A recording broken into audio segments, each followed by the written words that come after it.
Hello everyone, AmyR here with Prairie Paper and Ink. I'm really excited to share my first slider card with you guys. I had got the Fawn Magic Color slider die set a while ago with their summer 2017 release, and finally decided it was time to actually use it.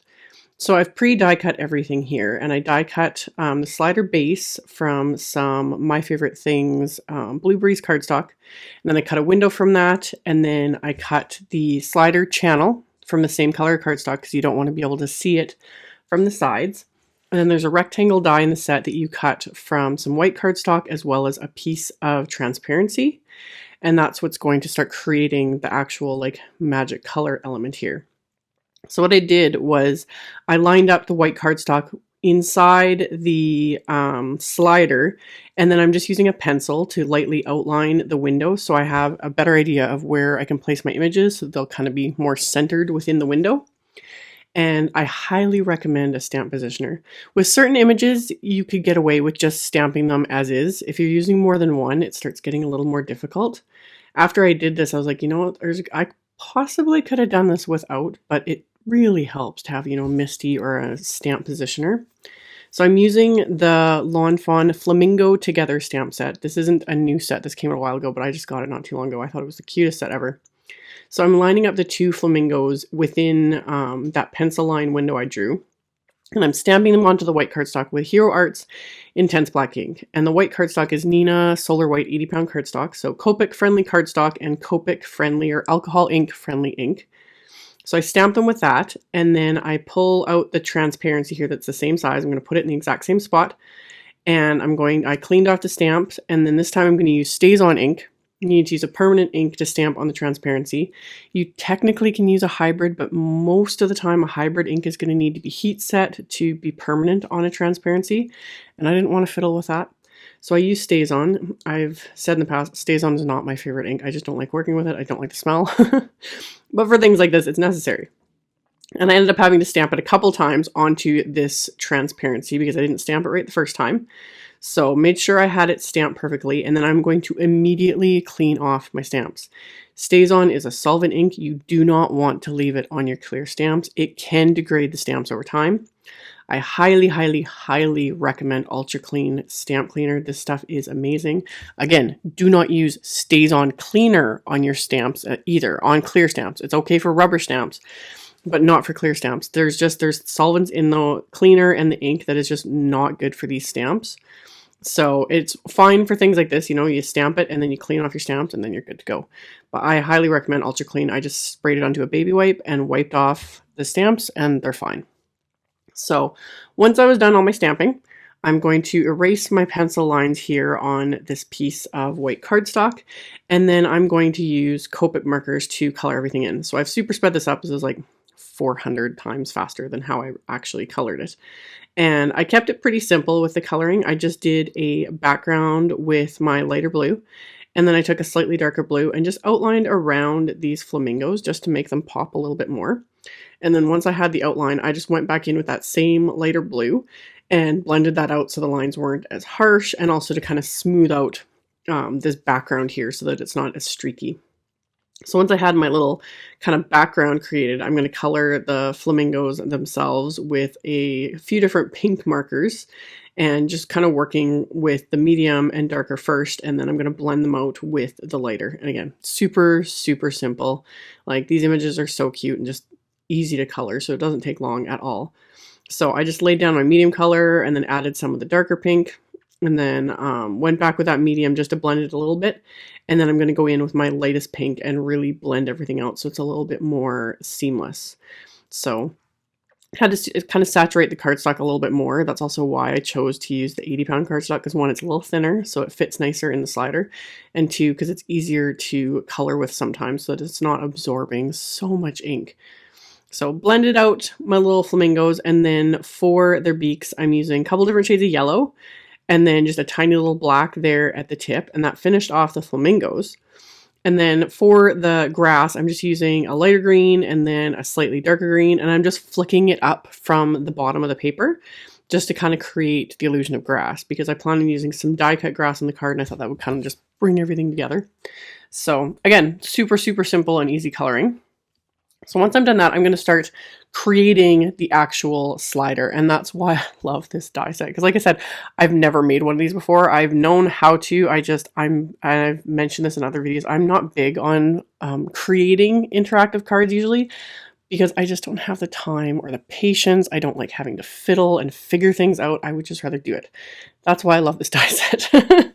Saves me the hassle. So for the channel, I just use my Nouveau liquid adhesive. You just want to make sure that you don't apply too much so I could adhere it. So I only put adhesive on the one side to start off with and just adhered that to the base of my slider here. And I inserted the actual slider piece. The main die cuts a slit right in the middle there. So I inserted that. And then I'm going to adhere my colored flamingos here within this channel and right under that little slider piece, making sure that everything is really, really flat and well adhered. No adhesive oozing out. This adhesive, again, is good because it doesn't dry tacky. You don't want to use an adhesive that dries tacky because you don't want things getting stuck afterwards. And then as an afterthought, I decided to use the Spectrum Noir, my clear sparkle pen. Just add a little bit of sparkle to flamingos. Even though it's going to get covered with the acetate, you can still see a little bit of sparkle, so it's subtle. And obviously when the light catches it, you get the prettiest sparkle. So I turned the flashlight on my phone so you guys can see. It just gives it that extra little something. So I did that. And then before I go anywhere else, I need to adhere the transparency. So I'm going to, this time, use some score tape and go right around the inside of this window. I chose this over, I don't like using liquid adhesive usually with transparencies or anything like that, just because it doesn't adhere as well. So I want to make sure everything stays really well adhered. So I just went around the border of this window, and then I can line up my transparency with the stamped image. So make sure this is completely lined up perfectly, and then I'm going to hold this into place with just a couple pieces of Post-it tape. So you make sure everything is lined up properly, and then just use the little corners of the Post-it tape to hold that into place so that I can then peel off the backing of the adhesive here and then close the cover of the slider. And then this way, everything's lined up perfectly so that it's going to work the way it was intended to. So peel off the backing, fold that over, press that down, and then I can remove the pieces of Post-it tape there just by kind of wiggling them out from under the frame and then making sure that's fully adhered. So once that's adhered, I'm going to now use the score tape again on just the slider channel, so right around the very edges. I could have used liquid adhesive here, but I wanted to make sure again that it was adhered properly, and I didn't want to risk anything oozing around with that transparency in place. Because again, you don't want to go to all this work and then have it all messed up. So use my score tape, and then I can close the cover, and I've got my fun little slider. This is just, I could play with this all day. So easy. It's so easy. I will actually start making these now that I've got the whole die set, so I don't have to fiddle with measurements and just fiddle. No fiddling required. You just got to die cut it and slap it all together. So there's also the new Lawn Fawn Push Here stamp set that I showed in that haul when I had got it, that I also love because it's perfect for things like this, any other sort of interactive card, shaker cards, all that kind of stuff, because there's all those little things, you know, push here, shake, yada, yada, yada. So I used this tiny little triangle stamp and just stamped that onto the little tab of the magic slider. And then I grabbed the little pull here sentiment, and I'm inking these both up with the same Hero Arts Intense black ink. And then I'm going to stamp that right onto the side of the slider so that the recipient knows what they're supposed to do. So that just kind of adds that little extra something, especially when you're going to like mail the card or you're not giving it to the person, to, you know, the recipient in person. That way they know, you know, how it all is supposed to work. So I've got my little slider created. So now I want to create the actual scene for my card. So I'm using some Lawn Fawn Watercolor Wishes pattern paper, and I die cut the light blue for the base, and then I die cut the greens using the Simple Grassy Hillsides dies from Lawn Fawn. So I die cut all of those, and then I'm going to adhere the larger piece to my actual background. And I've also got this little sun that I die cut from the Watercolor Wishes pattern paper as well. This is the sun and the clouds are from the Spring Showers die set, and I will have links to everything in the description box below the video, as well as on my blog. I'll have it linked to, multiple sources as always. So I'm going to adhere everything with this Nouveau adhesive to create my little scene here. So I'm going to adhere the sun into place, and then I just keep kind of adhering all these little elements around this slider element, just making sure that they'll actually be able to be seen, because the slider element kind of takes up like the bulk of the card here. So I've kind of got everything where I want it to go, so I'm just going to adhere it. I'm not going to worry about all these pieces hanging over because I'll cut those off in a minute.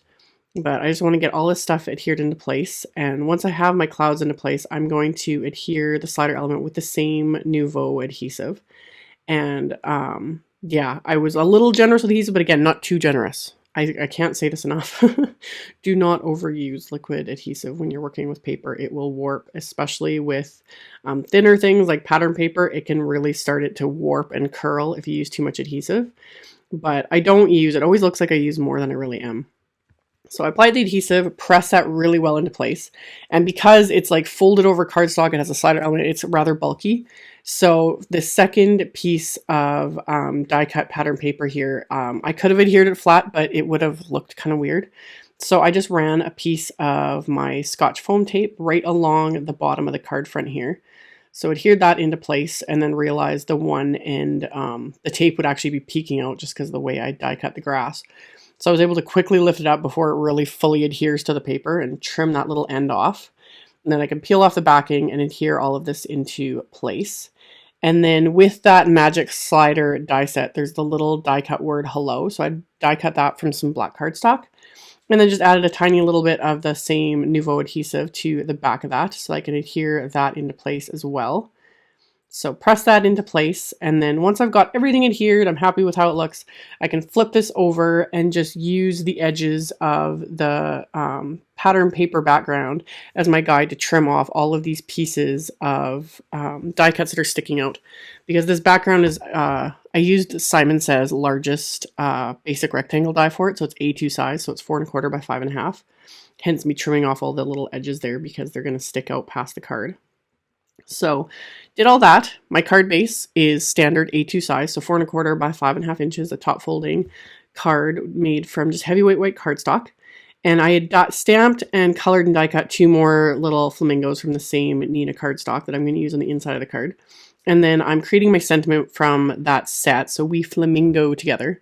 So lined it all up, removed the word flamingo, and then I inked up the we and the together with the same intense black ink. And I'm just using my MISTI for this to make stamping so much easier, and I ended up having to restamp those words more than once to get them to stamp perfectly. And then for the word flamingo, I'm using the new Simon Says watermelon ink. It was perfect for this. Perfect shade of pink. So stamp that, and then I've got my sentiment done.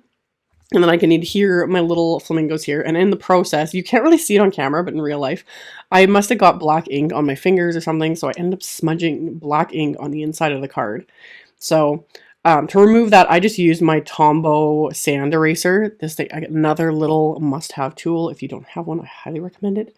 Because for things like that, it is perfect. So I used that on that ink smudge that I'd got, and it just, basically very, very lightly sands away that little bit of cardstock. So it removed that little smudge that I'd created. So my inside was done. I'm going to crease that fold again with my Teflon bone folder, and then I'm going to adhere my card front to my card base, and that finished off my card.